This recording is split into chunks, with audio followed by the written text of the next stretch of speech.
건축주와 건축 실무인에게 꼭 필요한 VIP 강의 100강을 꼭 공부해 보시기 바라겠습니다. 강의가 도움이 되었다면 구독과 좋아요를 부탁드리겠습니다.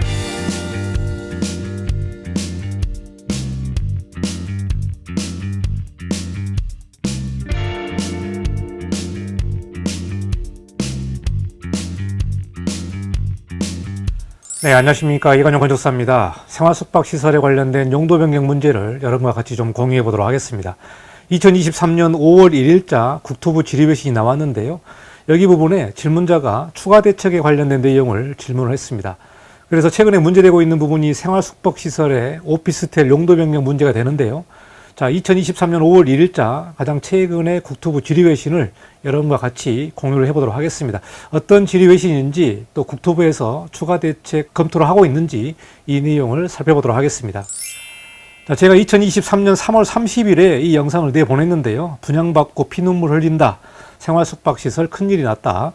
수천만 원을 이행강제금 내게 되겠다. 이런 부분에서 상당히 사회적으로 좀 문제가 큰 것 같습니다. 자, 2023년 10월 14일까지 용도 변경이 안 된 주거용 생숙은 시가 표준액 10%의 이행강제금을 부과해야 되기 때문에 공시지가와도 관련이 있습니다만은 공시지가가 좀 비싼 지역은 이행강제금이 몇 천만 원까지 나올 수도 있다. 이 부분 때문에 주거용 생숙 분양받은 사람들이 상당히 조금 심각한 상황에 있는 것 같습니다. 저는 개인적으로 주거용 생숙을 설계한 적도 없고요. 또 설계를 요청해도 설계를 진행하지 않습니다. 그래서 생숙에 관련된 부분에 있어서 직접적인 관계가 없고요. 다만 이 내용이 현장에서 많은 사람들이 문제가 있고 또 이 부분에서 국토부에서 2023년 10월 14일까지 시간을 주고 용도 변경을 해라 이렇게 완화를 해줬는데요. 그럼에도 불구하고 이게 현장에서는 용도 변경이 어렵다는 부분 때문에 아마 99%의 주거용 생숙은 용도 변경이 어려울 것으로 예상을 합니다. 자, 그러면 구체적인 질의외신을 좀 보도록 하겠습니다.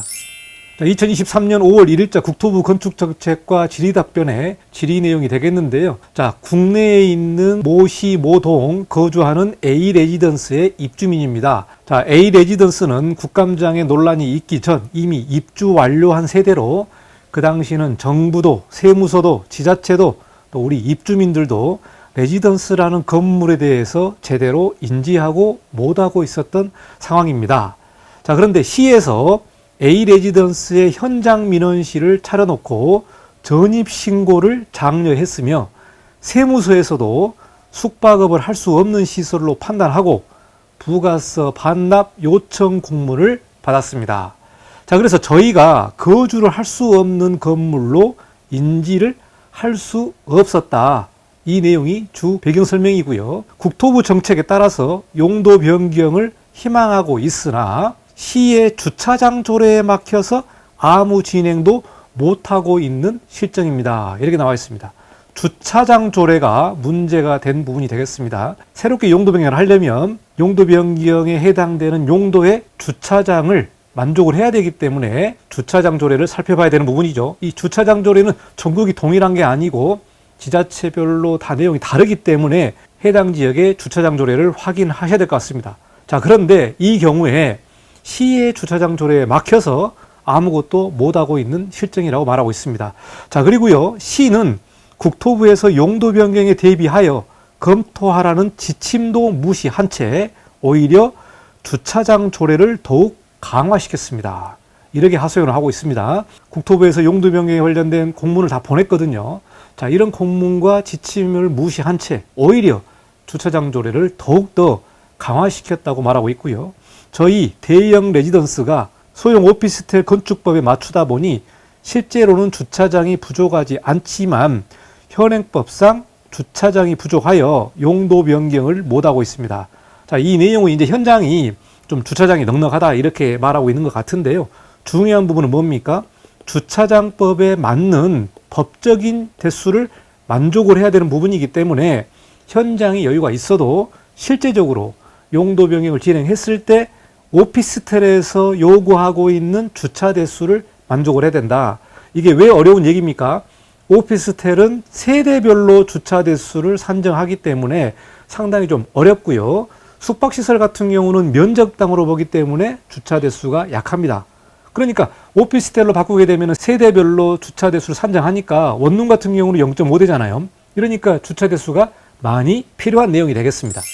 자, 그리고 이어서 설명드리면 이미 정부도 이러한 문제점을 인지하여 용도 변경 특례가 마련되었으나 현실적으로 1%밖에 용도 변경을 못하고 있는 실정입니다. 피해자를 위한 구제안이 맞습니까? 라고 이렇게 하소연을 하고 있습니다. 자, 거의 1%, 99%는 현장이 불가합니다. 현장이 불가하다. 주차장법을 비롯해서 또 도시계획에서 말하고 있는 용도 지역에서 설치 가능한 용도로 바꿔야 되기 때문에 이 부분에서 99%는 어렵고 그 1%도 안 되는 생수기 용도 변경이 가능하다. 이렇게 보고 있습니다. 자, 이어서 질문을 보시면 저희도 경기도 모 시처럼 시에서 보호받고 싶습니다. 하지만 이 시는 협조는커녕 입장문 하나도 내놓지 않고 있는 실정입니다. 생활용 숙박시설로서의 혜택을 다 내려놓겠습니다. 규제안으로 돌아가겠습니다. 그리고 국토부에서 마무리를 수습해 주십시오. 시에 공문이라도 보내주십시오. 간곡히 요청드립니다. 그리고 추가 대책에 관련된 내용을 질문한 것 같습니다. 자, 여기에 관련된 부분에서 추가 대책이 별도로 있습니까? 이런 질문을 따로 물어보고 있는 것 같고요. 국토부 건축정책과에서 이 추가 대책에 관련된 답변을 공식적으로 내놓았기 때문에 이 내용을 좀 살펴보도록 하겠습니다. 자, 그러면은 국토부의 답변을 좀 보도록 하겠습니다. 자, 2023년 5월 1일자로 국토부에서 답변을 내놓았습니다. 자, 평소 국토교통부 업무에 관심을 가져주신 것에 대해서 감사드리고 국민신문고를 통해서 건의하신 내용에 관련된 검토 결과를 아래같이 알려드립니다. 자, 건의요지 생활숙박시설을 오피스텔로 용도 변경하여 줄 것을 요구하는 부분이죠. 자, 답변 내용을 보니까요. 국토부 건축정책과에서 건축법령을 소관하는 부서로서 건축법령에 한하여 답변 드리는 점을 양해하여 주시기 바랍니다. 자, 그러니까 용도 변경을 하는 경우에 건축과가 있고요. 건축과 외에 소방서가 있고, 그리고 또 도시계획과가 있고, 또 주차과가 있고, 다양한 분야들이 있습니다. 그래서 여기에 답변은 건축법령을 소관하는 부서이기 때문에 건축법령에 한해서 답변하고 있다는 점을 참조하시기 바라겠습니다. 자, 그러면은 본격적인 답변을 보도록 하겠습니다. 자, 답변을 보니까요. 건축법 19조에 따르면 건축물의 용도 변경. 자, 용도 변경 나오죠. 용도 변경은 변경하려는 용도의 건축 기준에 맞아야 하며 건축별 용도별 특성에 따라서 관계법령의 기준이 상이합니다. 이렇게 답변한 것 같습니다. 자, 여기서 보시면은 용도 변경의 전이 생수기고요. 용도 변경하려는 부분이 오피스텔입니다. 오피스텔. 그러니까 용도 변경하려는 용도, 즉 오피스텔 건축 기준에 맞아야 된다. 이렇게 말하고 있죠. 자, 따라서 생활숙박시설을 오피스텔로 용도 변경하기 위해서는 건축법령에 따른 시설 기준. 자, 여기서 보시면은 피난방화시설, 구조안전 관련 기준, 이 내용들을 만족을 해야 되고요. 또 오피스텔 건축 기준. 자, 국토교통부에서 오피스텔 건축 기준에 관련된 고시가 나와 있죠. 자, 그래서 오피스텔 건축 기준을 충족을 해야 됩니다. 그리고 용도 변경 신고를 해야 된다. 이렇게 나와 있죠. 기본적으로 오피스텔 용도 변경에 관련된 법령을 준수를 해라. 그 기준을 맞춰라. 이렇게 답변을 하고 있고요. 자, 그 다음에 문제가 되는 부분이죠. 자, 그 다음을 보니까 집합 건물의 소유 및 관리에 관한 법률. 이 부분은 이제 부동산에 관련된 소유권과 관리에 관련된 내용이 되겠습니다. 건축법을 떠나서 이 부분은 부동산법이기 때문에 이 부분에 관한 법률과 주차장법, 국토의 계획 및 이용에 관한 법률. 자, 이 지역이 오피스텔로 용도 변경이 가능한 지역이냐. 예? 도시계획에서 말하는 지역 지구가 있죠. 이 지역에서 오피스텔이 설치 불가하다면 이거는 용도 변경이 안 되는 겁니다. 자, 이거를 말하고 있는 게 바로 국토계획법이죠. 국토계획법에서 말하고 있는 용도의 지역 지구 등의 법령에 정하고 있는 바에 따라서 모두 어떻게 됩니까? 적합해야 된다. 적합해야 됩니다. 적합해야 용도 변경이 가능하다고 나와 있기 때문에 단순히 생활숙박시설을 오피스텔로 용도 변경이 가능하다 이렇게 보는 게 아니라, 자, 집합 건물의 소유가 있기 때문에 소유자 100%의 용도 변경 동의를 받아야 됩니다. 동의를 받아야 돼요. 이 부분도 상당히 문제가 되죠. 어떤 사람들은 거주용이 아니라 말 그대로 생활 숙박시설로 이렇게 임대를 할 수 있는 그 용도로 분양을 받는 분도 계실 거고, 어떤 분들은 실제로 거주하기 위해서 분양받는 분이 계셨거든요. 이런 문제 때문에 소유자의 100% 동의가 이게 가능할 거냐, 이게 문제가 되는 부분이 되겠습니다. 그 외에 주차장법, 이 지리자가 말하는 주차장 조례를 강화시켜버렸기 때문에 죽었다 깨어나도 물리적으로 주차 대수를 만족을 못 시킨다면은 용도 변경이 불가하다, 이 내용이 되겠습니다.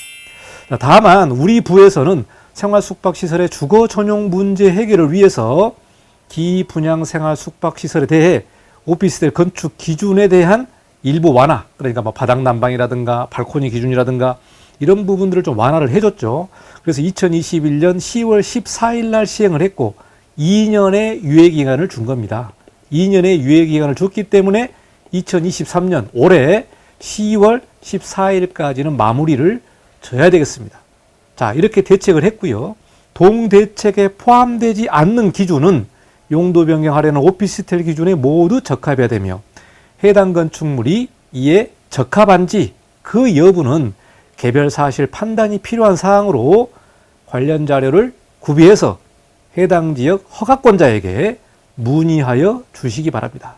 자, 그러니까 국토부에서는 총괄적으로 국토에 관련된 건축, 건설, 교통 이런 부분들을 다루기 때문에 법령을 개정하고 이런 공문을 해당 지자체에다가 보내는데, 실제적으로 이거에 대한 용도 변경을 최종적으로 승인한 사람들은 지자체 시장이나 군수나 아니면 서울 같은 경우는 구청장이 이렇게 최종적으로 용도 변경을 내주는 거죠. 우리가 이런 사람들을 허가권자라고 얘기합니다. 허가권자.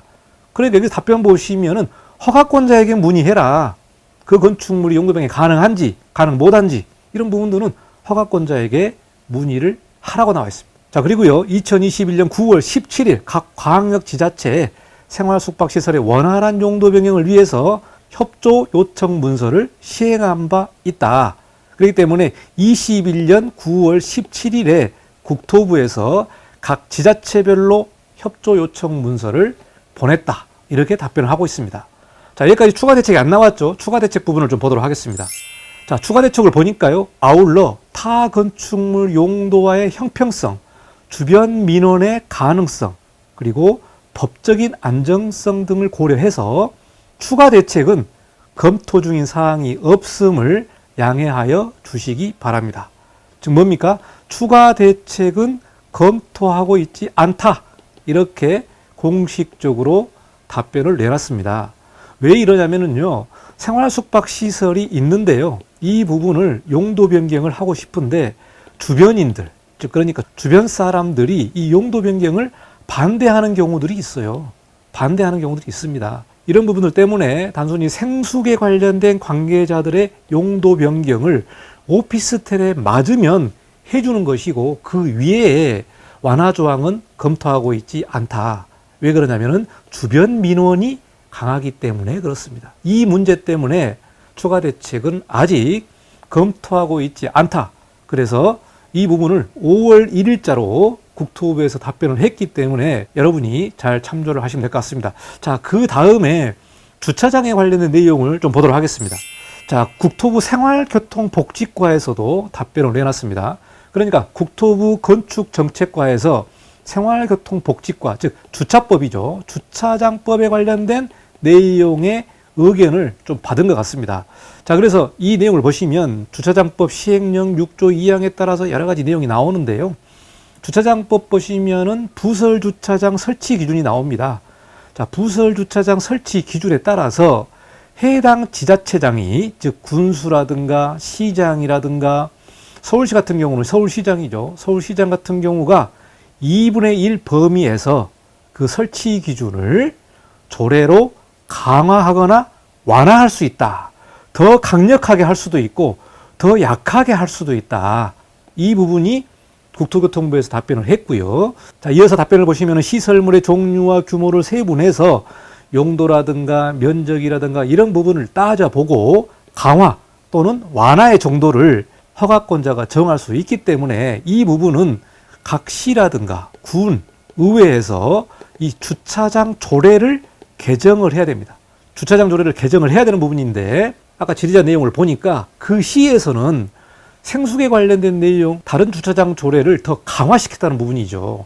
강화시키다 보니까 오피스텔로 변경이 더 어려워졌다. 이렇게 하소연을 하고 있는 내용이 되겠습니다.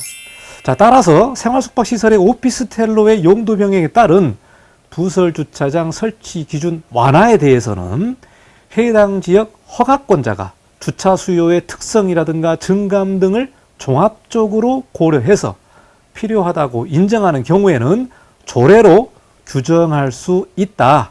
그러니까 뭡니까? 조례로 2분의 1 이상 증가시킬 수도 있고 완화시킬 수도 있다. 이렇기 때문에 국토부에서 정하고 있는 주차장 조례의 그 모법 기준에서 증가할 수도 있고 완화할 수 있는데 이거에 대한 최종적인 승인자는 누구냐? 허가권자, 즉 해당 시장이나 군수나 이런 부분들이 조례로 결정을 하는 거기 때문에 이 부분은 해당 지자체에서 조례로 바꿔야 된다. 이 부분이 건축정책과와 생활교통복지과에서 답변이 나온 내용이 되겠습니다. 자, 그리고 마지막으로 궁금한 내용이 있는 분들은 국토교통부 건축정책과 044-201-3757 그리고 주차와 관련된 내용 이 부분은 생활교통복지과 044-201-3812로 문의해서 한번 좀 답변을 받아보시기 바라겠습니다. 이게요 상당히 어렵습니다. 국토부에서 이렇게 규정을 정해서 시지자체로 내보내도 해당 지자체에서 움직이지 않으면요 안 됩니다. 움직이지 않으면 안 돼요. 이게 바로 지방자치제에서 정하고 있는 규정이기 때문에 지자체법을 바꾸지 않는 이상 이 부분은 죽었다 깨어나도 바꿀 수가 없다. 이 부분이 중요한 부분이 해당 시장이라든가 군수라든가 그런 부분이 상당히 중요한 내용이 되겠습니다. 자, 결론을 말씀드리면 2023년 10월 14일까지 용도 변경이 안 된 주거용 생수군 시가표준액 10%의 이행강제금을 지금 5월 중순이니까 딱 5개월 정도가 남은 것 같은데요. 이 안에 어떻게 해결해야 될지 잘 협의해 보시기 바라겠습니다. 자, 그리고 국토부 답변이 추가 대책은 검토 중인 사항이 없음을 양해하여 주시기 바랍니다. 이렇게 나와 있고요. 제가 3월 30일 영상을 내보냈더니 댓글에 찬성하는 부분도 있고 반대하는 부분도 있고 법대로 해야 된다 뭐 다양한 얘기를 했는데요.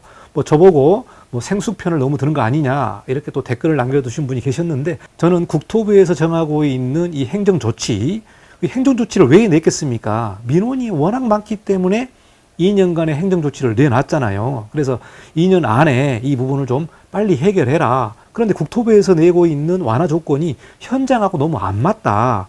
그런 부분에서 국토부에서 이 부분을 검토하든지 현장에서 잘 협의 조율을 해야 된다. 이런 차원으로 제가 영상을 내보냈고 저는 생수하고도 아무 상관이 없고 생수를 설계한 적도 없고 생수에도 관심이 없는 사람입니다. 다만 행정조치가 나와 있기 때문에 건축 실무 차원에서 이 행정조치라든가 이 법령에 대해서 여러분에게 안내를 하고 있기 때문에 이 부분을 좀 잘 살펴보고 이 부분을 또 잘못 알고 피해를 받는 분이 있기 때문에 제가 이런 유튜브 영상을 만들고 있다. 이렇게 여러분이 이해하시면 될 것 같습니다. 자, 2023년 5월 1일자 국토부 답변을 좀 살펴보시고 여기에 해당되는 분들은 잘 조치를 취하시기 바라겠습니다. 자, 여기까지 국토부 질의답변 마치고 다음에 더 좋은 영상으로 찾아뵙도록 하겠습니다. 감사합니다. 이건용 건축사였습니다.